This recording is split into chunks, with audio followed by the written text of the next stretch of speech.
नमस्कार, good evening, शुभ संध्या दोस्तों। स्वागत है आपका अपने ही कार्यक्रम स्पोर्ट्स स्कैन में। अगले 15 मिनट खेल जगत की ढेर सारी खबरें होंगी, उन पे चर्चा भी करेंगे। स्वीकार कीजिए लवलीन निगम का नमस्कार। और खेल खबरों पे चर्चा के लिए आज हमारे साथ स्टूडियो में मौजूद हैं वरिष्ठ खेल पत्रकार विजय लोकपल्ली। विजय नमस्कार, स्टूडियो में आपका स्वागत है। नमस्कार लवलीन। तो हॉकी में एशिया चैंपियंस ट्रॉफी चल रही है। सेमीफाइनल में भारत और जापान आमने सामने है। एक अच्छा मैच जरूर ये देखने को मिलेगा। बहुत जरूरी। पिछला मैच तो ड्रॉ हो गया था किसी तरह, और आज तो ऑब्वियसली जीतना जरूरी है। तमाम खबरों पर चर्चा करेंगे। पहले हेडलाइंस।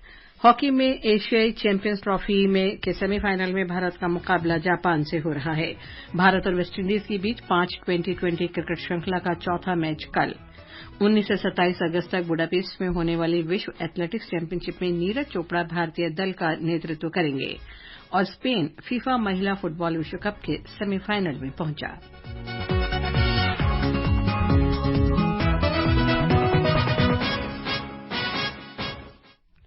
शुरुआत हॉकी से ही करते हैं। हॉकी में एशियाई चैंपियंस ट्रॉफी में सेमीफाइनल में भारत का मुकाबला जापान से हो रहा है।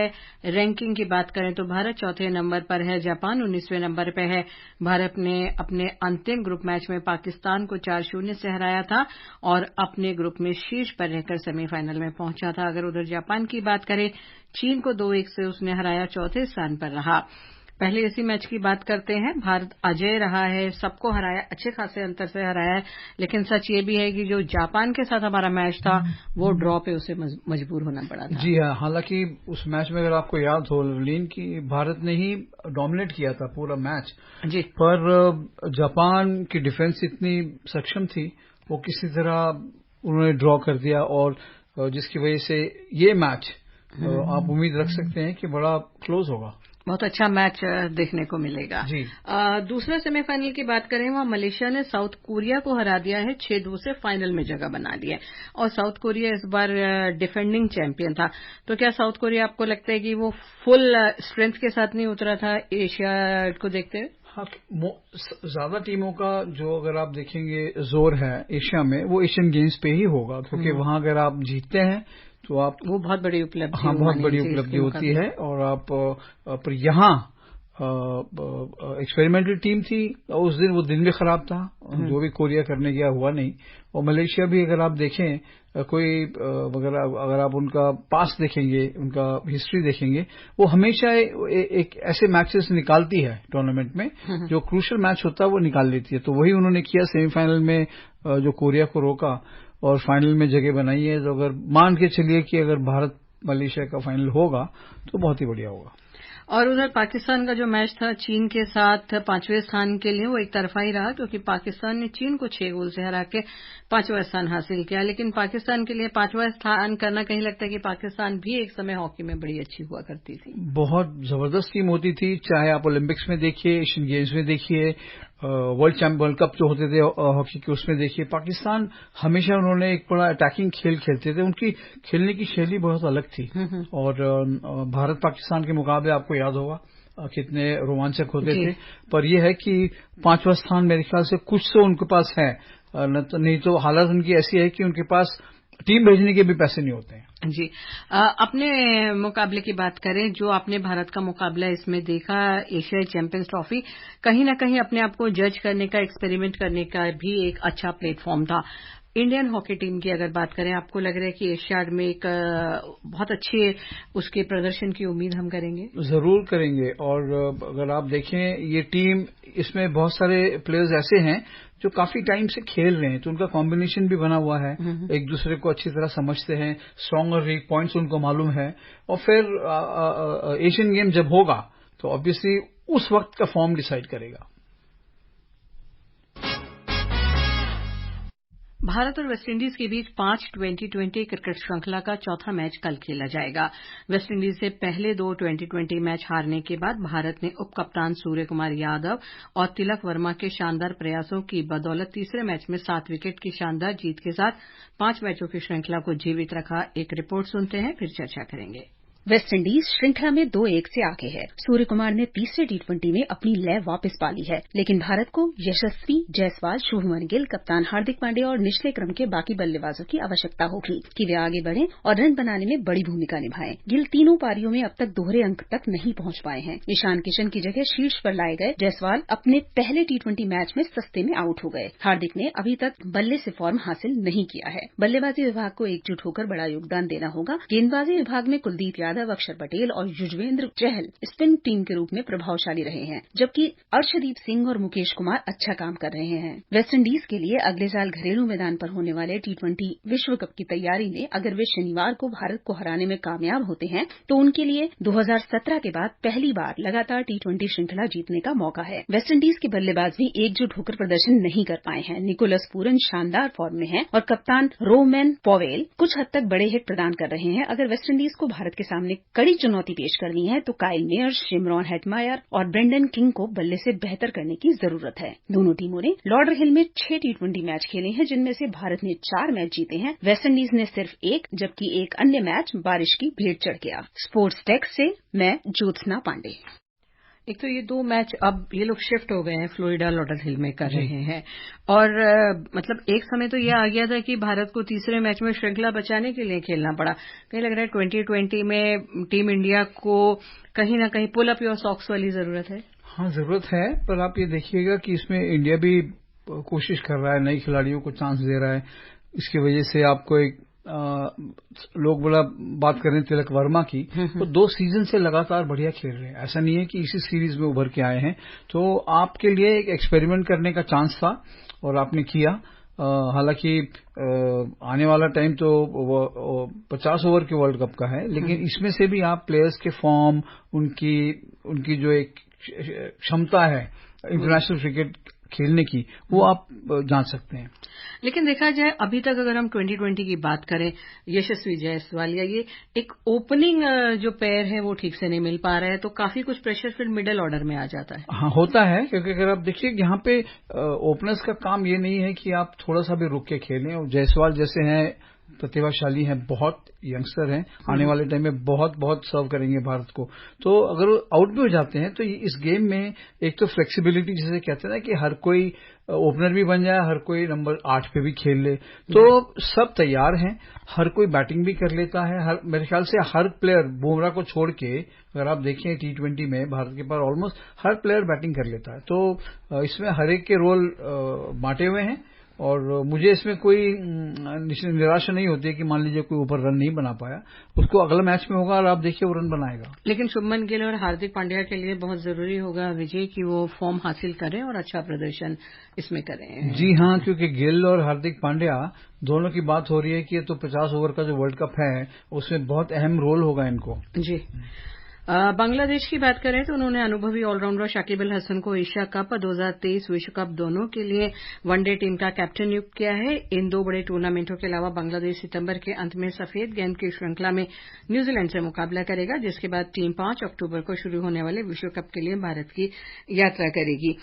शाकिब अल हसन जो है तीनों प्रारूपों में बांग्लादेश के कैप्टन बन चुके हैं। पिछले साल के शुरू में टीम के टेस्ट और टी20 में अंतर्राष्ट्रीय कप्तान है। काफी हद तक आपको लगता है कि बांग्लादेश शाकिब अल हसन पर ही निर्भर कर रही है? बहुत ज्यादा। और अगर आप देखेंगे बांग्लादेश से जो खिलाड़ी आए हैं उनमें शाकिब ऐसे हैं जिन्होंने पूरे वर्ल्ड में अपना एक छाप उन्होंने जमाई है और भारत के साथ उन्होंने हमेशा अच्छा प्रदर्शन किया है, चाहे टेस्ट मैच हो, टी20 हो, ओडीआई हो, और बहुत एक्सपीरियंस प्लेयर हैं और बहुत ही स्किलफुल बॉलर हैं। ओलंपिक स्वर्ण पदक विजेता भाला फेंक खिलाड़ी नीरज चोपड़ा 19 से 27 अगस्त तक बुडापेस्ट में होने वाली विश्व एथलेटिक्स चैंपियनशिप में भारतीय दल का नेतृत्व करेंगे। इस दल में स्टीपल चेजर अविनाश सांबले, लंबी कूद खिलाड़ी जैस्विन एल्ड्रिन और मुरली श्रीशंकर और ज्योति याराजी जैसे सितारे शामिल होंगे। भारत के लिए पदक की उम्मीद हम नीरज चोपड़ा से तो हमें रहेगी, इसके अलावा किशोर जैना और डीपी मनु से भी होगी। कुछ खिलाड़ी इसमें नहीं हिस्सा ले रहे हैं क्योंकि उनका टारगेट फिलहाल ये है कि हमें चोटिल नहीं होना है एशियन गेम्स को देखते हुए। बिल्कुल, एशियन गेम्स हो या ओलंपिक्स का जो साइकिल होता है उसमें खिलाड़ियों का कंसंट्रेशन बड़े खेलों पे ज्यादा होता है। जी। फीफा महिला विश्व कप फुटबॉल की बात करते हैं। सेमीफाइनल में स्पेन पहुंच गया है। क्वार्टर फाइनल में स्पेन ने रोमांचक मैच में नीदरलैंड्स को हराया 2-1 से। सेमीफाइनल में स्पेन जापान या स्वीडन के साथ खेल सकता है। एक रिपोर्ट। क्वार्टर फाइनल का पहला हाफ बिना किसी गोल के रहा, लेकिन दूसरे हाफ में स्पेन ने अपना दबदबा बनाना शुरू किया। उन्होंने अपनी पासिंग और गेंद पर कमाल के नियंत्रण के साथ नीदरलैंड्स पर लगातार दबाव बनाए रखा। मैच में 49% समय स्पेन ने गेंद पर कब्जा रखा। हालांकि नीदरलैंड्स का हाफ शांत रहा और वो एक भी शॉट रिकॉर्ड करने में नाकाम रही और केवल 34% समय ही बॉल पर उसका कब्जा रहा। स्पेन की टीम लगातार गोल के प्रयास में लगी रही। स्पेन की अल्बा रेडोंडो के शुरुआती हमले को डच गोलकीपर ने नाकाम कर दिया था, लेकिन पोस्ट से टकराकर ही गेंद पलट गई, लेकिन गोलकीपर की सतर्कता ने स्कोर नहीं होने दिया। खेल के 37वें मिनट में स्पेन ने एक बार फिर से शानदार प्रयास किया और उसमें बहुत हद तक सफल भी रहा, लेकिन जेनिफर हरमोसो के उस गोल को ऑफसाइड के रूप में खारिज कर दिया गया। हालांकि 78वें मिनट में खेल का रुख बदल दिया गया। बॉक्स के अंदर स्टेफनी वॉन डेर ग्रेगट के हैंडबॉल करने से स्पेन को पेनल्टी मिली। मैरियोना कैल्डेंटी ने मौके पर कोई गलती नहीं की और स्पेन को बढ़त दिला दी। नाटकीय मोड में नीदरलैंड्स ने इंजरी टाइम में स्टेफनी वॉन डेर ग्रेगट के गोल से स्कोर बराबरी पर लाकर रख दिया। अतिरिक्त समय के 111वें मिनट में युवा सनसनी 19 वर्षीय सल्मा पारलुएलो ने जवाबी कार्रवाई के दौरान बाएं पैर से जोरदार ड्राइव लगाया, जिससे स्पेन का स्कोर 2-1 हो गया। स्पेन ने आखिरी समय में नीदरलैंड्स को गेंद से दूर रखते हुए उन्हें संयमित रखा। स्पेन को अब सेमीफाइनल में जापान और स्वीडन के बीच होने वाले मुकाबले के विजेता का इंतजार है। जागृति शर्मा, स्पोर्ट्स स्कैन।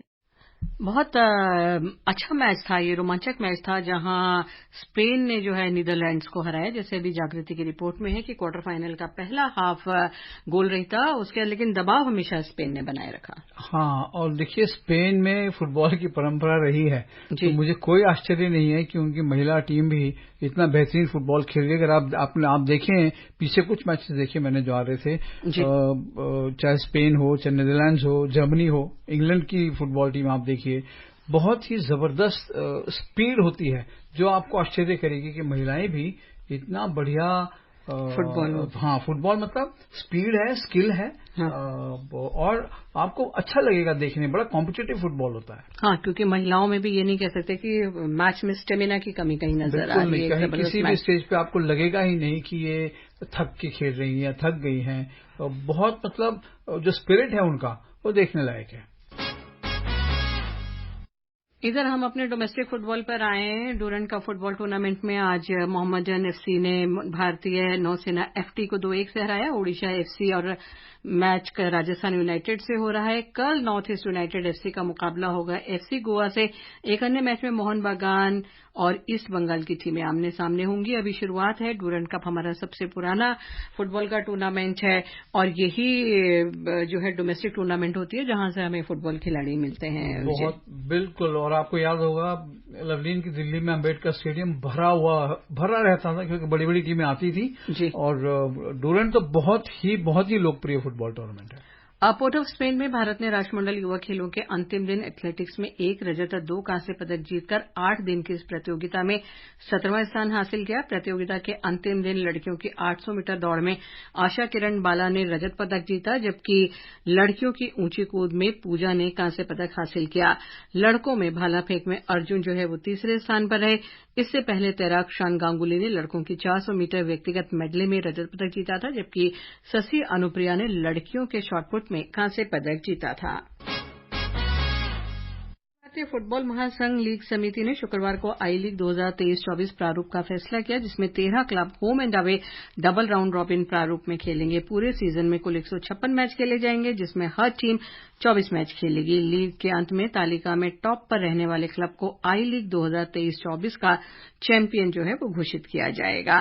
फुटबॉल में देखें तो हम काफी कुछ करते जा रहे हैं और आई लीग भी एक अच्छा टूर्नामेंट है। 156 मैच खेले जाएंगे। जाहिर तौर पर एक्सपीरियंस और प्रैक्टिस उन खिलाड़ियों को मिलेगी ही। विजय, आप हमारे स्टूडियो में आए, तमाम खेल खबरों पे आपसे चर्चा हुई, इसके लिए बहुत बहुत धन्यवाद। और लिसनर्स, घड़ी की सुइयां इशारा कर रही है यहीं पर इस कार्यक्रम को विराम देने की, तो हम कल फिर मिलेंगे। फिलहाल शुभ रात्रि, गुड नाइट।